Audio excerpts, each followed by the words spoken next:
యోగాతో బరువు తగ్గటం సులభం కేవలం 21 రోజుల్లో.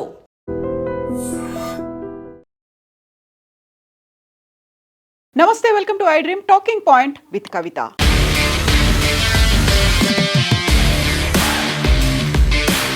బీఆర్ఎస్ పార్టీ నుంచి ఎమ్మెల్సీ కవితని సస్పెండ్ చేసిన తర్వాత చాలా స్ట్రాంగ్ రియాక్షన్, ఇమ్మీడియట్ రిప్లై ఇచ్చింది కవిత. తనని పార్టీ నుంచి సస్పెండ్ చేసిన తర్వాత ఆ బీఆర్ఎస్ పార్టీకి ప్రాథమిక సభ్యత్వానికి తను రాజీనామా చేస్తున్నట్టుగా ప్రకటించింది. ఎట్ ద సేమ్ టైం తను ఏనాడు పదవుల కోసం పాకులాడలేదు అంటూ ఎమ్మెల్సీ పదవికి కూడా రాజీనామా చేసింది. తను పార్టీ సభ్యత్వానికి రాజీనామా చేసినటువంటి లెటర్ని మనం ఇప్పుడు చూస్తున్నాము. కల్వకుంట్ల చంద్రశేఖరరావు గారు, అధ్యక్షులు, భారత రాష్ట్ర సమితి పార్టీ ప్రాథమిక సభ్యత్వానికి రాజీనామా, భారత రాష్ట్ర సమితి ప్రాథమిక సభ్యత్వానికి నేను రాజీనామా చేస్తున్నాను, నా రాజీనామాను ఆమోదించగలరని విజ్ఞప్తి చేస్తున్నాను, మీ విధేయురాలు కల్వకుంట్ల కవిత అనేది ఒక లెటర్ అయితే స్పీకర్ ఫార్మాట్లో ఏదైతే ప్రొసీజర్ ఉంటుందో దాన్ని బేస్ చేసుకునే తన లెటర్ హెడ్ మీదే మండలి చైర్మన్ కూడా తన లెటర్ రాసింది. To the chairman Telangana legislative council Hyderabad, I here by tender my resignation of my seat in the house with effect from 3rd September. అంటే ఈ రోజు నుంచి తను ప్రాథమిక సభ్యత్వానికి కూడా రాజీనామా చేసింది. తను ఏనాడు పదవుల కోసం పాకులాడలేదు, ఉద్యమం నుంచే వచ్చాను, తిరిగి ఉద్యమంలోకే వెళ్తానేమో అంటూ పదవులకు రాజీనామా చేసినట్టుగా అనౌన్స్ చేసింది. బట్ అక్కడ ట్రబుల్ షూటర్నే టార్గెట్ చేస్తున్నట్టుగా బాంబుల వర్షం కురిపించింది.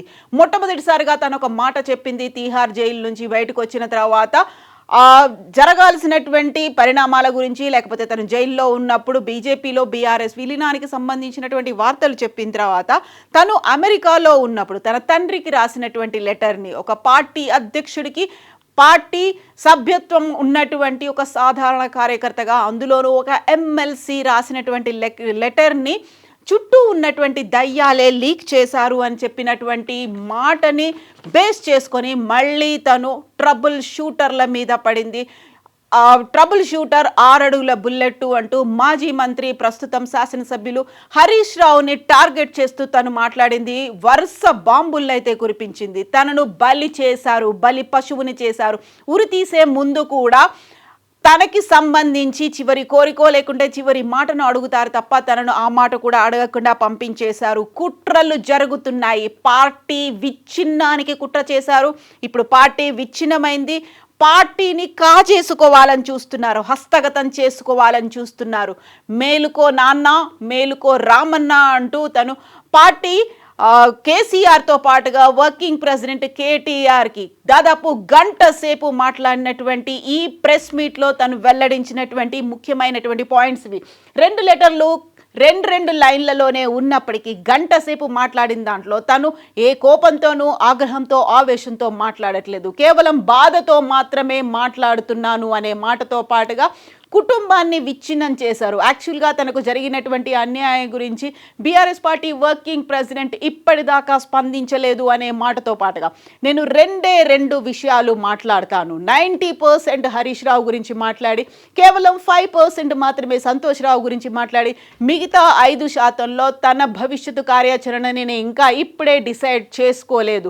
యాక్చువల్గా తను ఏదో పార్టీలో జాయిన్ అవుతారనో లేకుంటే తనంతట తానుగానే ఒక పార్టీ పెడతారు అనేటువంటి వార్తలు కూడా వినిపిస్తున్నటువంటి నేపథ్యంలో తను ఏ పార్టీలోనూ జాయిన్ అవ్వట్లేదు.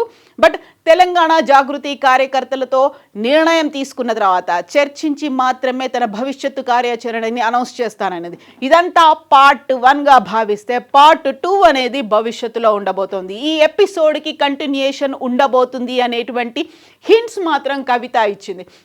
యాక్చువల్గా ఈ మొత్తం ఎంటైర్ ఎపిసోడ్లో ట్రబుల్ షూటర్ కాదు, అతనే ట్రబుల్ మేకర్, తను బబుల్ షూటర్ అంటూ హరీష్ రావుని టార్గెట్ చేసింది. ఆయన చేసినటువంటి వ్యవహారం వల్లే, ఆయన చర్యల వల్లే జగ్గారెడ్డి మొదలు ప్రస్తుతం పార్టీ నుంచి విడిపోయినటువంటి, బయటికి వెళ్ళినటువంటి ఈటెల రాజేందర్, వీరందరినీ కూడా పార్టీ బహిష్కరించడానికి కారణమే హరీష్ రావు.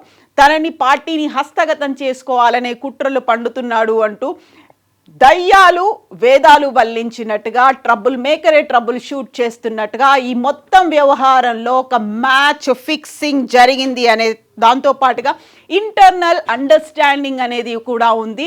సీఎం రేవంత్ రెడ్డికి హరీష్ రావుకి మధ్యలో ఇంటర్నల్ అండర్స్టాండింగ్ ఉంది, మ్యాచ్ ఫిక్సింగ్ జరిగింది. దానికి సంబంధించి తీసుకోవాల్సినటువంటి చర్యలు అనేది పార్టీ ఎందుకని తీసుకోలేదు. తను పార్టీ పెట్టిన దగ్గర నుంచి 20 ఏళ్ల నుంచి పార్టీలోనే ఉన్నాను అంటూ తన ప్రెస్ మీట్ని కంక్లూడింగ్ వాయిస్లో కూడా జై తెలంగాణ, జై కేసీఆర్ అనే మాటలే చెప్పింది తప్ప నేను ఇప్పుడు ఏ పార్టీలోనూ జాయిన్ అవుతున్నాను అనేటువంటి మాట చెప్పలేదు. తనంతట తానుగా ఒక పార్టీ పెడుతున్నాను అనేటువంటి మాట కూడా చెప్పలేదు.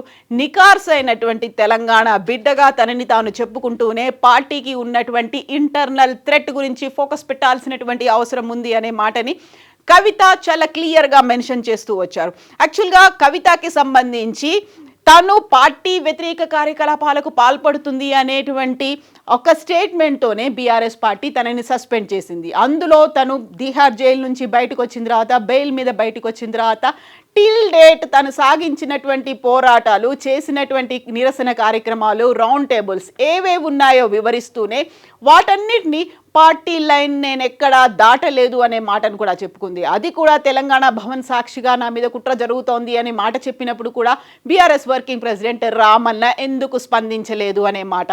ఎట్ ద సేమ్ టైం దీంట్లో ఎమోషనల్ యాంగిల్ కూడా కనిపించింది. పార్టీ విచ్ఛిన్నమైపోయింది, అమ్మకి నేను దూరమయ్యాను అనేటువంటి మాట. ఒకవైపు నాన్న రామన్న అంటూనే అమ్మతో కూడా తనకున్నటువంటి సెంటిమెంట్ని, ఎమోషనల్ బాండ్ని కవిత షేర్ చేసుకున్నారు. ఇంత జరిగినప్పుడు అమ్మని కూడా కలవనీయని పరిస్థితి ఉంది, అమ్మ దూరమైంది అనేటువంటి భావన ఉంది అనే మాట కవిత కూడా చెప్పారు. బట్ ఈ మొత్తం వ్యవహారంలో మెయిన్ ఒక పర్సన్ ఉన్నారు. ఒక ఈ విచ్ఛిన్నానికి సంబంధించి కుటుంబం అయితే తను కావాలనుకున్నట్టుగా ఒక లక్ష్యం అయితే నెరవేరింది. ఒక నాన్న, ఒక అన్న, ఒక చెల్లి, ఒక అమ్మ. అందులో చెల్లిని పంపించేశారు. పార్టీని హస్తగతం చేసుకుంటే నాన్న అండ్ రామన్న మీరు కూడా జాగ్రత్త, మేల్కోండి అనేటువంటి మాట. జాగ్రత్త పడండి, నేను ఒక అలర్ట్ చేస్తున్నాను, ఒక కాషన్ ఇస్తున్నాను.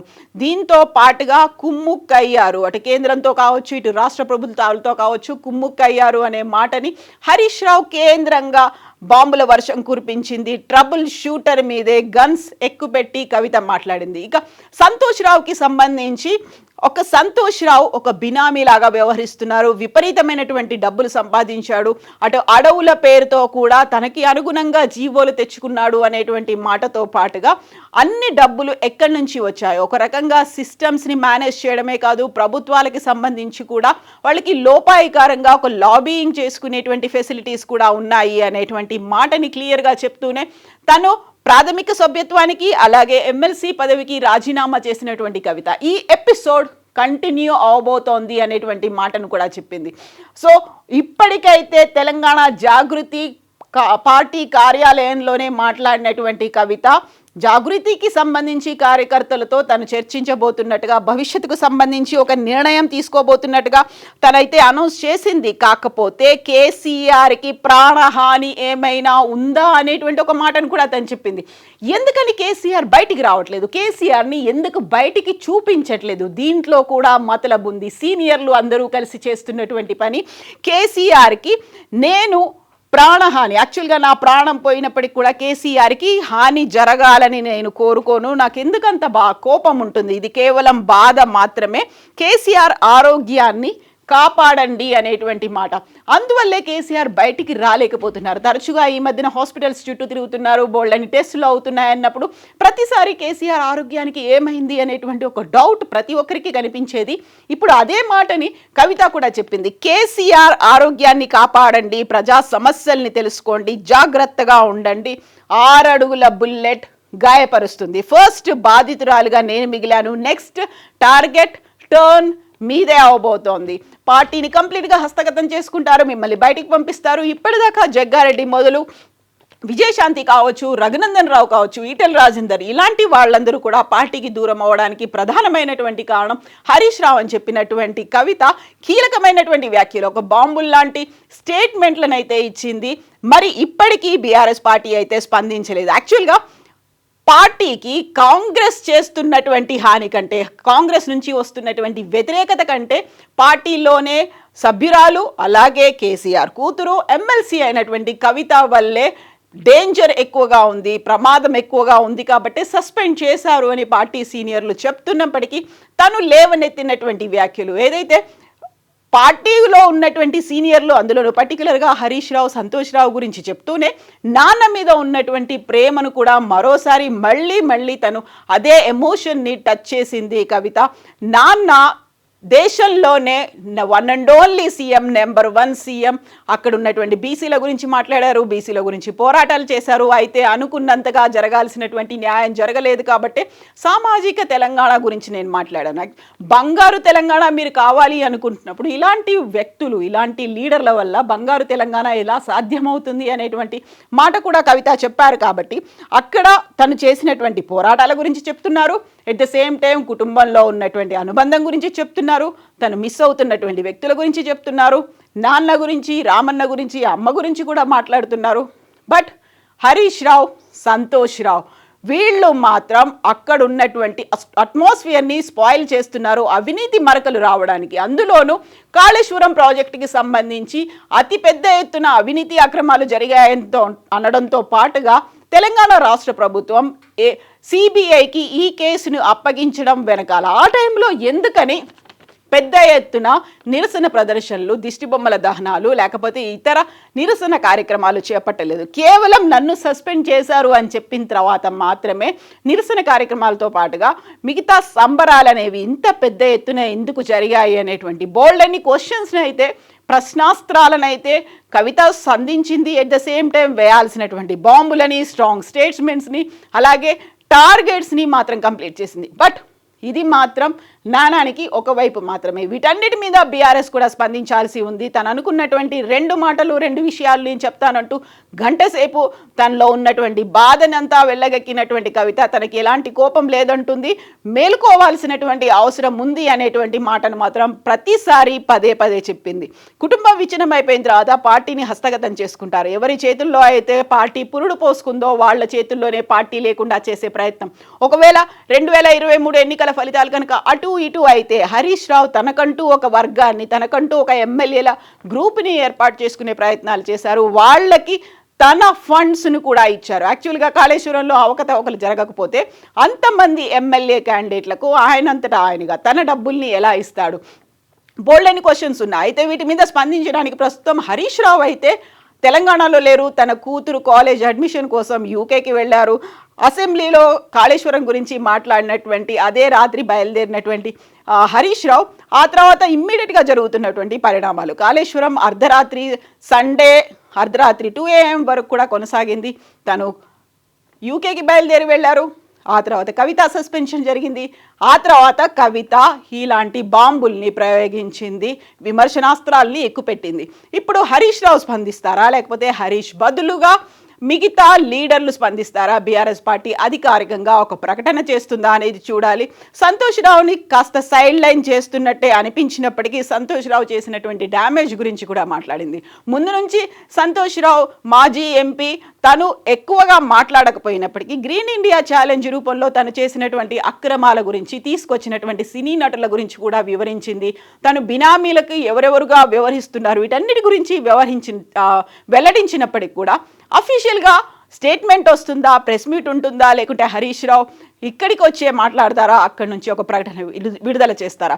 ఎట్ ద సేమ్ టైం కవితకి సంబంధించినటువంటి నెక్స్ట్ ఎపిసోడ్, 2nd ఎపిసోడ్ ఎప్పుడు ఉండబోతోంది? సో కొంతకాలం అయితే తను రెస్ట్ తీసుకుంటాను, బాధలో ఉన్నాను కాబట్టి 2 రోజుల రెస్ట్ తీసుకుంటాను, ఆ తర్వాత మాట్లాడతాను, ఆ తర్వాత కార్యకర్తలతో సమావేశం అవుతానని చెప్పినప్పుడు నెక్స్ట్ టార్గెట్ ఏంటి?